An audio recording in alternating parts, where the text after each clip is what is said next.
Kickstarter funding for the Pebble smartwatch has reached $20 million. So what does that mean for Pebble as well as its smartwatch competitors? Well, joining us now to talk about that is Mark Spoonauer, editor-in-chief of Tom's Guide. Mark, great to see you. Yeah, you too. So $20 million is a major milestone here, and it makes the Pebble Watch the most backed campaign on the crowdfunding site. Now, there's many different ways we could talk about this, but let's specifically focus on Pebble. What does this mean for Pebble? Well, I think what it means is that they're in the game. They have a viable product. They were one of the first to market with the smartwatch, and they have a couple of sequels coming out just on the low end and on the high end.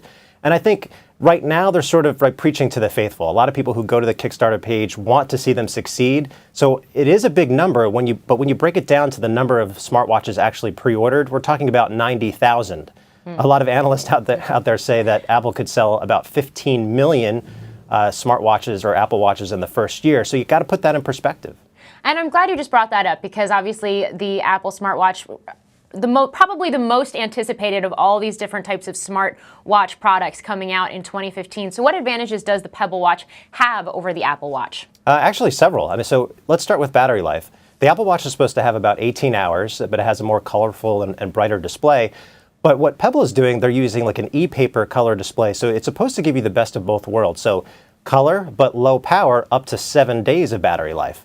The other thing is that it's going to work with both Android and iOS devices. So you're not going to be locked in. You don't have to have an iPhone. And they've done some nice things with the interface. It uses what they call a timeline interface. So you can see what's coming up at a glance. And so just to take the flip side here, how about the Apple Watch? What are some of the benefits that the Apple Watch would have over the Pebble? Sure. So definitely the screen quality. And I would say number one would be the number and quality of apps. We've seen a ton of them announced already. And it's really just about the ecosystem. That's where Apple usually has that advantage. Got it. And one of the other things that we were noting before we started taping here is the fact that there was a report coming out just this morning that shows how large the smartwatch category could grow. Let's talk about that. Sure. Well, this is according to IDC, and they say over the next 5 years, the wearables market is supposed to more than double. And the wrist-worn devices is going to be leading the charge. So there is going to be plenty of room for competitors like the Pebble. And I think that's the other thing to mention is that it's going to have a lower cost, while the Apple Watch is going to be $349. So that $149 versus $349 gives you a lot of wiggle room in that market for all sorts of players to really make a dent. Well, Mark Spoonauer, thanks for joining us. Thank you for watching. I'm Morgan Brennan. Have a great day.